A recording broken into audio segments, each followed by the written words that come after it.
Hey guys, what's going on? It's me, Jay. Sad news to report on the death of Texas wrestling legend Terry Funk, um, former NWA champion, former ECW champion, um, hardcore legend, three-time Famer, WWE Hall of Famer, NWA Hall of Famer, and Hardcore Wrestling Hall of Famer Terry Funk, second-generation wrestler, brother to the legendary Dory Funk Jr., son to Dory Funk Sr., and of course, a legend, like I said, in his own right. Terry Funk was born in Indiana, Hammond, Indiana, to again professional wrestling legend Dory Funk Sr. I imagine that Dory Funk probably was, um, you know, traveling to Indiana or living in Indiana, working the Indiana territory at that time, which was Dick the Bruiser's territory when his son was born. From there, the family moved down to Texas because Dory Funk, just like other professional wrestlers that we talked about, Fritz Von Erich, for example, owned a piece of the Dallas territory. Bill Watts owned a piece of the Tulsa, Oklahoma territory in Mid South. Um, Even Gorilla Monsoon owned a piece of the New York territory, the WWF in New York. Vern Gagne did the same thing. Dory Funk did that too with the Amarillo, Texas territory, his hometown, and he bought it out from the founder Dory Dayton and Dr. Carl Zapolis, who founded the promotion in 1946. So from there, Dory Funk Sr. promoted it, and he promoted his sons, both his sons, of course, Terry being one of them. And they made history being the first brother duo, the first duo of two brothers to win the NWA Heavyweight Championship. Dory in 1973 and Terry in 1975. By the time Dory Jr. won the championship, his son, by the time Dory Jr. won the championship in 73, his father was already passed away. But still, the father became the NWA president, the second NWA president after Sam Mushnick. Sam Mushnick, who was the promoter of the St. Louis territory, was so legendary in the area that it was hard to take his place. But Dory Sr. did it, and he pushed his son. But unlike the Von Erichs, the Funks went all over to every other single territory.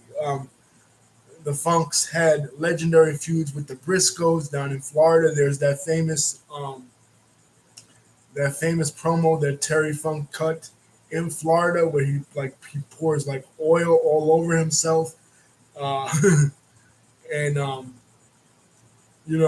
and starts yelling about Florida crackers, and that was in Eddie Graham's territory in the '70s. And Jack Briscoe and Jack and Jerry Briscoe and the Funks, Dory and Terry, had the most legendary rivalry in all of professional wrestling in the 1970s, kind of like the Hatfields and the McCoys. In fact, it was Jack Briscoe that Terry Funk defeated to win the NWA championship. And his reign was long. It was more than a year and a half, actually, that he actually was the champion. He was then defeated in 1975 by Harley Race, who was then defeated by another legendary rival of Terry Funk's, Dusty Rhodes, when Dusty won his first NWA championship. The college that Terry Funk attended West Texas State. It was attended by many other professional wrestlers, including Ted DiBiase, Tito Santana, Dick Murdoch, and Dick Murdoch. But actually, they say it's now Texas A&M. It used to be called West Texas State, but actually, they say when it comes to Dick Murdoch, um, uh, he didn't actually ever attend the school. He just showed up there and he started attending classes, and they put him on the football team. But whatever, we don't know the lore about Dick Murdoch and that. But speaking of Dick Murdoch, his he plays a very important role in the life of Terry Funk as well, because it was he and Blackjack Mulligan who promoted Blackjack Mulligan, of course, the grandfather of current WWE superstar Bray Wyatt, and the father to Barry Windham, another former NWA champion, and the father-in-law to Mike Rotundo, IRS, another NWA WCW legend. So these families kind of run together. But Blackjack Mulligan and Dick Murdoch started to promote the Funk's territory in Amarillo, and it was because of them they actually bankrupted the territory in 1981. So by 1981, basically the Amarillo territory, the Funk's territory, was no more. But like I said, the Funks were well known throughout all the other territories. So what did they do? They just went to other territories. One of the territories that Terry Funk went to in 1981, the Memphis territory, where he had the legendary match with Jerry the King Lawler, an empty arena match. It was no fans, kind of a precursor to what would happen in 2020 when it with no fans. You know what I mean? It was just Lance Russell, the legendary Memphis TV announcer, announcing the match, and Jerry the King Lawler and Terry Funk having their match. And that's when Terry Funk came out with the famous my, you know, rant, because Jerry Lawler poked him in the eye. But he was a trendsetter in that sense. We talked before about how Jerry Jarrett in his territory always came out with these famous gimmick matches. And Jerry Jarrett wasn't afraid to bring the entertainment aspect to professional wrestling. And Terry Funk was the exact same way. Terry Funk, in fact, brought the hardcore element to professional wrestling. In contrast to his brother Dory, who was the more technical wrestler, Terry was the hardcore legend. He even before his father's territory closed down, he began to do business with Giant Baba in All Japan Pro Wrestling and brought the hardcore style of American wrestling to All Japan Pro Wrestling in the feuds that they had, basically inventing the second style of Japanese wrestling. We talked before about Antonio Inoki style and his style of promotion in New Japan Pro Wrestling in the Inoki video, but in All Japan Pro Wrestling, Giant Baba's promotion, we had the King of the Road style, which was basically like the NWA style in America, but brought to a Japanese audience. And a lot more hard hitting, of course, as Japanese wrestling is known to be. And the Funks, especially Terry, became legends in Japan. Like they walked on water when it came to Japan. From there, he went, of course, Vince McMahon's national expansion to the World Wrestling Federation, where he and his brother Dory teamed up. They were managed by Jimmy Hart, again, that Memphis connection. And he was known as Jimmy Jack Funk, and his brother was known as Hoss Funk. I'm not exactly sure why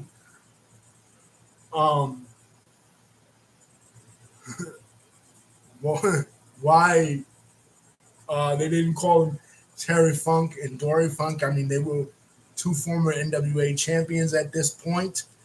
But, who knows? Vince McMahon likes to do the branding differences. I mean, when the Road Warriors came to the promotion, he called them the Road Warriors. He called them Legion of Doom.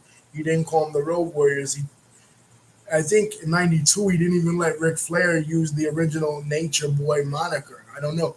Always with this branding stuff, trying to remake stars in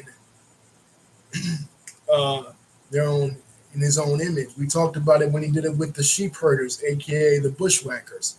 They were this famous tag team this brutal wrestling hardcore tag team in places like Puerto Rico and their home country of New Zealand and in Jim Crockett Promotions. But when they got to the WWF, he rebranded them into this comedy team and tried to give them a new name. And they did the same thing with the Funks in the early days. Terry Funk appeared in one WrestleMania. He was there from 85 to 86. He appeared in one WrestleMania where he and his brother wrestled the Junkyard Dog and Tito Santana.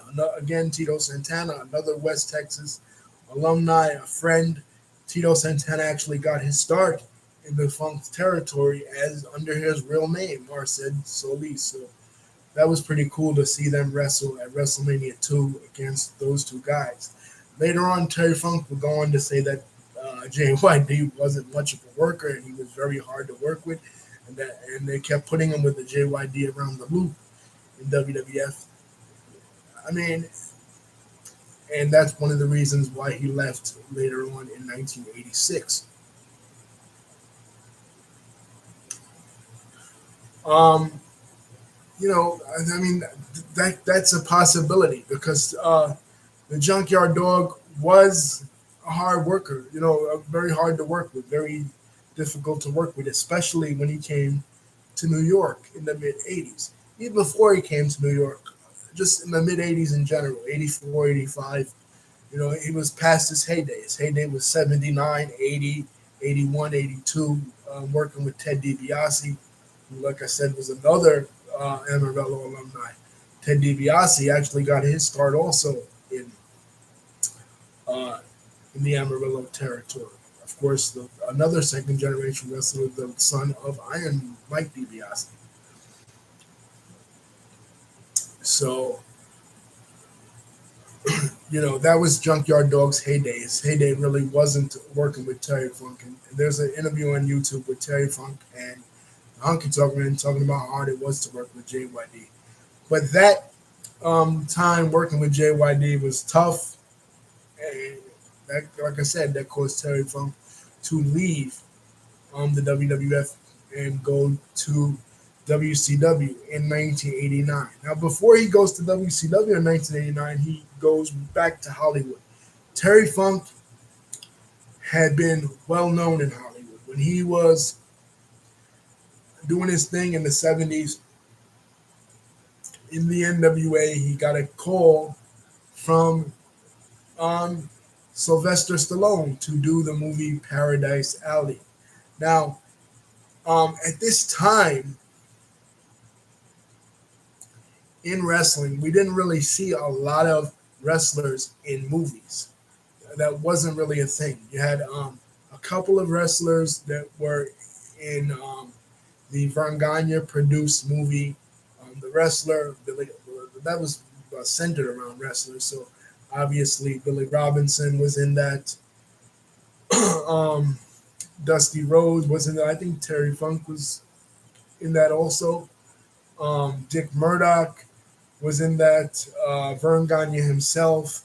Ed Asner from the Mary Tyler Moore Show was a star in that. But that was famously a box office bomb. Billy Graham, we talked about, was in that during his feud with Wild McDaniel. But that was famously a box office bomb. You had others like the Georgian wrestler from Georgia, the country, not Georgia, the state, Kola Coriani, that was in Stanley Kubrick movie. Back in the mid '60s, you had Bobby Strode, who was in the played the Ethiopian King in the Ten Commandments.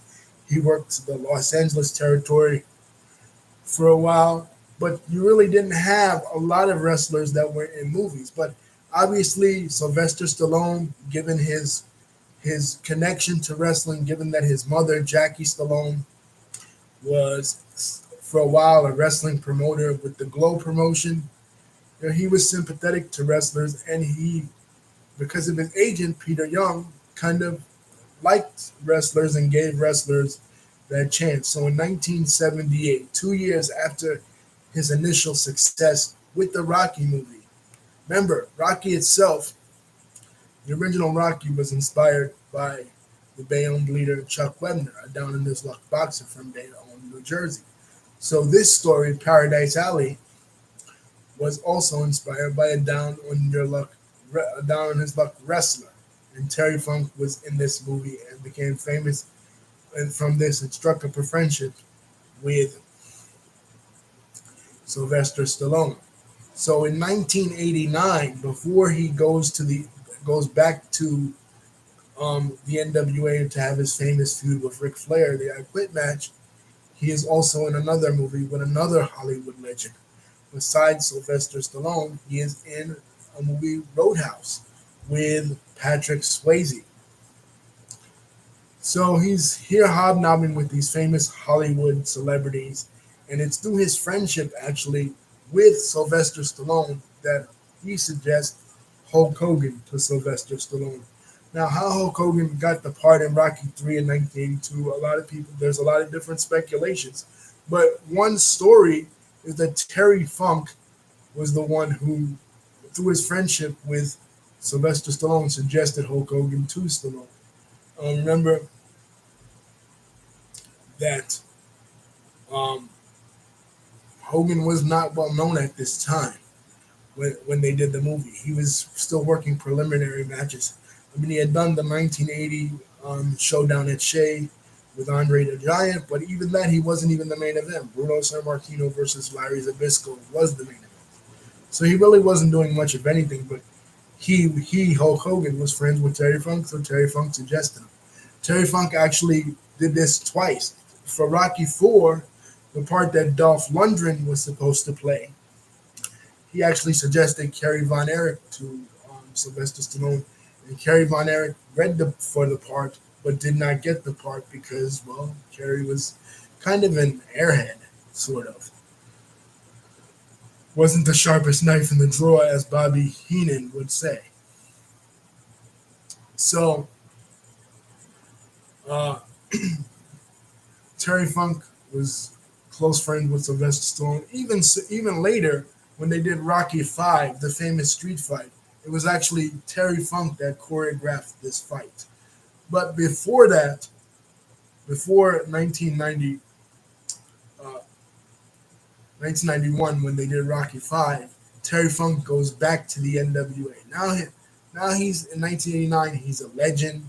He's an announcer for the famous Ricky the Dragon Steamboat and Ric Flair series of matches. And at the third match, when Ric Flair wins the NWA Championship, Terry Funk starts, is doing an interview with him. He starts berating him. And then all of a sudden, he attacks Ric Flair, turning on babyface and pile driving him on a table.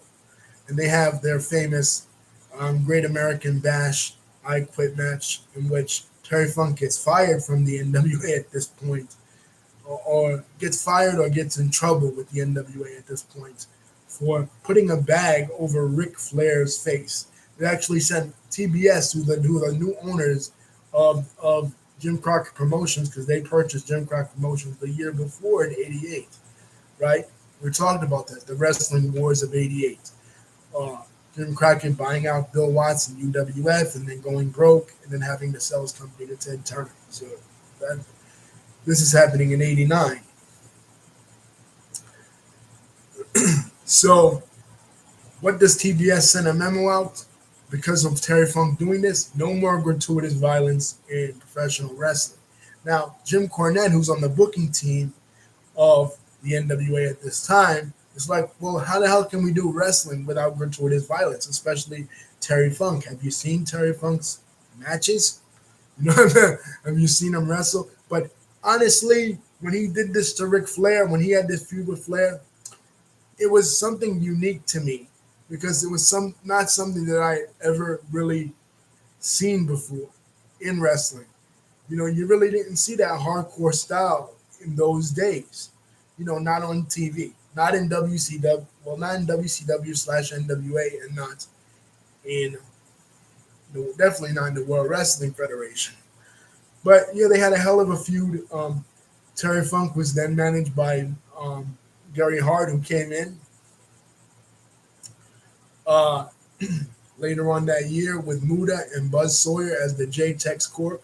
And when the Four Horsemen turned as baby faces and Sting was in it, uh, they had that Clash of the Champions cage match where Sting tore his patella tendon and kept him from having his um, big feud that he was supposed to have with Ric Flair at that time, where he was supposed to take the belt off Flair. He ended up not taking the belt off Flair until 1990. So Terry Funk was instrumental in that. Just like Terry Funk was instrumental in the rise of Hulk Hogan by suggesting Hulk Hogan to Sylvester Stallone and then starting the ball rolling for Hogan's push first in the AWA, then in WWE. He was instrumental in this. You know what I mean? He was instrumental in a lot of shit. And one of the things he was also instrumental in is the rise of ECW. Okay, he leaves WCW in 1990, and he kind of goes on the indie circuit at this point. You know what I mean? He starts working for Joe Goodhart, who's starting up the uh, Tri-State Wrestling Alliance, basically an indie promotion. Way before it was even Eastern Championship Wrestling, he comes to work for Joe Goodhart. What Joe Goodhart would do is he would have, like, wrestlers from the 1980s, legends from the 1980s, of which Terry Funk was one. Jimmy Superfly Snuka was another. Tito Santana was another. Don Morocco was another guy. He would have all these wrestlers come, just like indie promoters do today, to appear and work shots with his promotion. Obviously, that was doing all right for a while in like 90, 91. But when Eddie Gilbert comes in, and then later when Paul Heyman gets fired from WCW and starts up with Eddie Gilbert, and they bring the hardcore style to ECW, it is Terry Funk that is the crucial component to making ECW the legendary company that it was. Because in his 50s, this man reinvents himself from this classical wrestling legend, kind of crazy, kind of out there, to this hardcore legend. Taking these young guys like Tommy Dreamer, like the Sandman, like Sabu, and giving them the rub. Paul Heyman even says it, without Terry Funk, there is no ECW. Without Terry Funk, ECW doesn't become a thing, because that's what this promotion needed. Just like Bullet Bob Armstrong in Smoky Mountain Wrestling, how he was the key component. He was the straw that stirred the drink, if you will, to Smoky Mountain Wrestling. So too was Terry Funk with ECW, but even more so. With Terry Funk in 1995, they come up with the innovative concepts like the triple threat match, something that had never been done in wrestling. They had that famous incident where Terry Funk tells the ECW audience, "Throw me a chair," and these motherfuckers throw a bunch of chairs in the ring, burying the ring with chairs, right? And he's just yelling at them, crazy, yelling at them. It was Terry Funk that was the man in ECW, the resident legend, the Hall of Famer, the ambassador for ECW. And he worked with anybody that was anybody because he was unselfish. He was not like every other former legend in the business at that time, not wanting to put guys over, oh, it's all about me, it's all about me, it's all about what they can do for me. Just like Randy Savage, again, was in Smoky Mountain Wrestling. When Randy Savage went to Smoky Mountain Wrestling, and just like Bullet Bob Armstrong put over these legends, it gave people like Bruiser Bedlam the rub that they wouldn't have had otherwise. That's what you needed. You had selfish wrestlers that just wanted to hold on to the spotlight, the Hulk Hogan's and the Ric Flairs, but you had other unselfish guys that said, you know what, I got to pass the torch to other guys.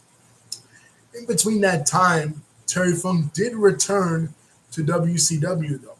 WCW in 1993 had this concept of the Legends matches, where they would invite all the legends from the AWA and the NWA to wrestle that one night on the card. The one in the main event they did in 1993 was Terry's brother Dory going up against as the representative of the NWA, going up against Nick Bockwinkel as the representative of the AWA. And the following year, in 1994, Terry Funk was that legend. I think he was being inducted into the WCW Hall of Fame, and he wrestled another Texas wrestling legend, another West Texas alum in Tully Blanchard. And it was a pretty good match. It was the best match on the show, but he wouldn't just wrestle that match. He interjected himself into the Bunkhouse Buck Dustin Rhodes feud. Bunkhouse Buck and Dustin Rhodes had a feud since the beginning of the year. The feud was actually with Colonel Rob Parker, but he brought his cousin in, Jimmy Golden, aka Bunkhouse Buck, and He and Dustin had a bloody bunkhouse match in Spring Stampede 1994. So they were having the rematch at Slamboree 94, and that's when Terry Funk interfered, reigniting the feud between himself and Dusty Rhodes. Again, like I said, in the mid 70s for the NWA Championship, there was not a greater promo style feud, one on one, not the Funks and the Briscoes, but Terry Funk and Dusty Rhodes. That was the stuff of legend in the 70s in the NWA territory, especially in Florida. So here they are in 1994, reigniting the feud again. Terry Funk becomes the second member of Colonel Parker's stud stable, and then this causes Dustin Rhodes to have to recruit Arn Anderson as his partner. So Bunkhouse Buck and Terry Funk take on Arn Anderson and Dustin Rhodes at Bash the Beach 1994, in which Arn Anderson turns on Dustin Rhodes. And then on this day, on August the 24th in 1994, Dusty Rhodes comes out of retirement to team with his son to take on Terry Funk and Bunkhouse Buck. And it was an amazing promo on WCW Pro when Dusty Rhodes saves his son from a beatdown. Ming is beating him down. Bunkhouse Buck is beating him down. And Terry Funk is beating him down. And Dusty Rhodes comes out and cuts an amazing promo, basically talking about how he was not there for Dustin, how when he was working as a booker in Jim Crockett Promotions and becoming this big Hollywood celebrity, this big corporate cowboy, if you will, he abandoned Dustin. And then he talks about Terry Funk, and he says, Terry Funk, my son, he's nothing but a watermelon thief, egg-sucking dog, Terry Funk.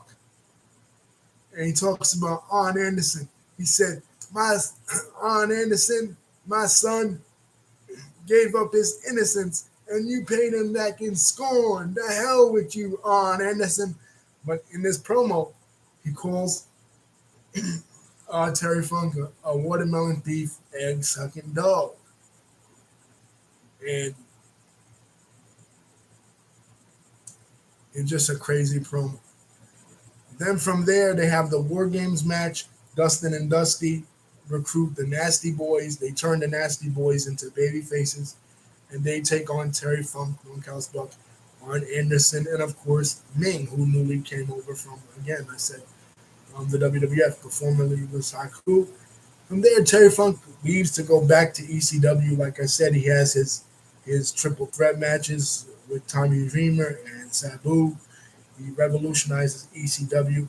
And in their first pay-per-view in 1997, they put the belt on him at like age 50-something when he goes over Raven. and it is an amazing moment. Go back and watch this pay-per-view. Terry Funk, at his age, becomes a world champion again. And he has his retirement match later that year against Bret Hart in an unprecedented moment. An ECW champion taking on a WWF champion. ECW and WWF, keep in mind, they had a working relationship at this time. Um, this was after the Manhattan Center show when ECW invaded the WWF, and after several times of invasion. So they were kind of working together. So WWF champion Bret Hart and the ECW champion Terry Funk take on each other. And Terry Funk wins this match. From there, later on in 1997, he goes back to the WWF because he'd been there the early part of 1997 where he was feuding with Mick Foley. This is where they were turning Mick Foley into a babyface after his initial feud with The Undertaker, after Survivor Series 97. The early part of 1997, they were starting to turn him babyface with these series of interviews, and that's when they revealed that he and Terry Funk were actually real life friends, and they had these brutal death matches in Japan. Remember that I said that it was Terry Funk who brought the hardcore style to Japan in All Japan Pro Wrestling. But it had gone beyond him because Oneida, a Japanese wrestler who was influenced by Jerry Jarrett, who was in one of the Tupelo concession stand brawl matches. I think the second one, not the one in 79, but the one after 79. He was in. And he liked the hardcore wrestling style that they were doing in Memphis, and he brought it back to Japan. And he founded Frontier Martial Arts Wrestling, and he recruited, of course, Terry Funk and Cactus Jack. So in the United States, we had never seen these matches. You know what I'm saying? We'd never known about these matches, these death matches between Cactus Jack and Terry Funk. Some of the tape traders did, but it was during this series of interviews with Jim Ross that we began to know about their friendship. Now, they'd had an eventful year in 1997 because it was them brawling on the floor that actually cost Bret Hart the Royal Rumble. Bret Hart, of course, slated to win the Royal Rumble in 1997 and go on to face Shawn Michaels, but of course, Shawn Michaels' leg injury prevented that. And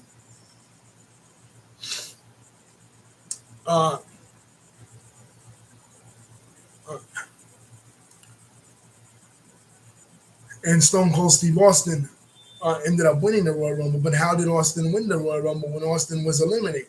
Well, because the referee didn't see it because Terry Funk and Mankind were fighting on the floor. So all throughout the year, they basically are teasing a Terry Funk Mankind match or a Terry Funk return to the WWF. So finally, in I think it's October of 97, like the latter half of 1997, it's a Madison Square Garden show. Mankind had completely turned face. He had his King of the Ring final match with Triple H, in which Triple H and China beat him down. And Triple H became the King of the Ring. They've been feuding throughout the summer. He had the cage match where he jumped off the top of the cage, did his Jimmy Snuka impersonation. So, and that was in Jersey, SummerSlam 97. So they have their match at MSG. And there's a box at the top of the ramp. And who's in the box? Chainsaw Charlie, a.k.a. Terry Funk. He reinvents himself in another character. And that's when Jim Cornette, who was on the booking committee at that time, coins the phrase, everything. He tells Vince Russo, everybody that comes out of a box is instantly over. And that was the case with Chainsaw Charlie. Fans popped for him because the whole thing was, it was like a Midnight Rider / the Midnight Rider thing that Dusty did in the '70s, the thing that Junkyard Dog had did it in 1982 in Mid South, and the thing that Hulk Hogan had did in 2003 when he was Mr. America. It was like we know who this guy is, but he's pretending like he's not that guy. Like we know that Chainsaw Charlie is really Terry Funk, but he and the announcers are trying to kayfabe it and trying to play along. Haha. The other wrestlers are trying to point this out. Andre the Giant did the same thing with the Machine storyline, where Bobby Heenan and the Heenan family were pointing out, that's Andre, right? But we were supposed to pretend like, oh, that's not really Andre. So that's the same thing here. We were supposed to pretend that that Chainsaw Charlie, that's not really Terry Funk, even though we could clearly see that it was Terry Funk. So just like he was innovative in the I Quit match, just like he was innovative in the Empty Arena match, once again he's innovative in another type of match. Terry Funk and Cactus Jack, they had this weird kind of partnership because they would be best friends, and they were revealing that they were best friends in real life, but they would also always battle each other. So they're having this match on Raw, and they bring a dumpster out, and Cactus Jack drops the elbow on Terry Funk and lands into this dumpster. So the New Age Outlaws, Billy Gunn and Road Dogg, come in and they push the dumpster off of the stage. And I remember watching this on Raw at the time, and I'm like, yo, they look like they just both died. Again, it was one of those moments, like I talked about when Crush destroyed Yokozuna in '93.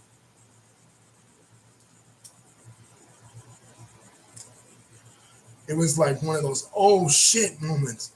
Like, did a serious injury really happen to them, especially knowing Terry Funk's age? So, thankfully, nothing happened to them. But at WrestleMania 14, they had the first ever dumpster match against the New Age Outlaws. And it was a pretty good match, for a new type of concept. And they were a pretty good team. And honestly, I thought they should have went over on this. You know what I mean? I know the plan the next night was to turn Mick Foley heel. He was going to become Vince McMahon's lackey, and he was going to go against the newly crowned WWF champion Stone Cold Steve Austin. So they weren't going to do that. But they basically break up the team, and the Chainsaw Charlie thing is now no longer a thing. Now Terry Funk teams up with the former Flash Funk, aka Two Cold Scorpio, who he drops the Flash Funk moniker that he had been using since the latter part of 1996, and he then becomes Two Cold Scorpio, and Terry Funk just becomes Terry Funk, and he wrestles in WWE at least until the latter half of 1998, famously in a famous breach of kayfabe when the Undertaker. Now Mick Foley's a heel, remember that. He went back to being Dude Love. He denounced being Cactus Jack. After Dude Love, he went back to being Mankind. Now he's managed by Paul Bearer again. He's teaming with Kane. And he's taking on The Undertaker. So he has the second Hell in a Cell match. The famous Hell in a Cell match from 1998 that we all know about. When The Undertaker threw him off the roof of the cage and then brutalized him by chokeslamming him in the cage. Terry Funk, being his real-life friend in a breach of kayfabe, comes out and attends to Mick Foley. So that just goes to show you what kind of friend Terry Funk really is. From there, Terry goes back to WCW in 2000, like 99, 2000, and he doesn't really do much. I think he had like one of Bret Hart's last matches because, of course, Bret Hart, Starrcade 99, suffers that famous concussion from Goldberg and is taken out. And Terry Funk was actually the on-screen commissioner of WCW for a while after Kevin Nash or before Kevin Nash. It's hard to remember because I didn't really follow WCW in 2000. They jumped the cliff, jumped the shark, rather. To me, in the spring of 1999, after they turned Hulk Hogan babyface and put the belt on DDP. Not that I had anything against DDP, but it I didn't care for it. So Terry Funk then writes his book, which I think is one of the best wrestling books. His book comes out in 2005. One of the best wrestling books in all of wrestling. It's a really candid book. He talks about his movie career. He talks about his relationship with Sylvester Stallone. He talks about his father. He talks about his father's promotion and all and his time in ECW and all that. And finally, he and his brother are inducted into the WWE Hall of Fame in 2009 in Texas in WrestleMania 25. So, rest in peace to Terry Funk, a wrestling legend, a true wrestling legend, somebody that will never be forgotten in the world of professional wrestling. Somebody who was an innovator, especially like I said, the hardcore style. There were hardcore champions before. There were hardcore legends and hardcore wrestlers before him. While Bill Curry, the original Sheik, people like that, Abdullah the Butcher. But when you mention hardcore wrestling, you cannot mention ever anybody if you don't mention Terry Funk, because Terry Funk at his age was not only a great hardcore wrestler, not only one of the first wrestlers to cross the threshold into Hollywood movies, but also one of those wrestlers, one of the first wrestlers to actually, that was not Japanese, to do a moonsault at his age, but doing a moonsault. I mean, when he was in that Barry Blaustein movie in 1999, Beyond the Mat, he was one of the guys featured in that. And that's when they showed his big retirement match. Uh,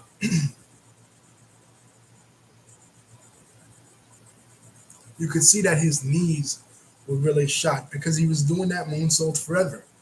You know what I mean? Middle-aged and crazy was his moniker.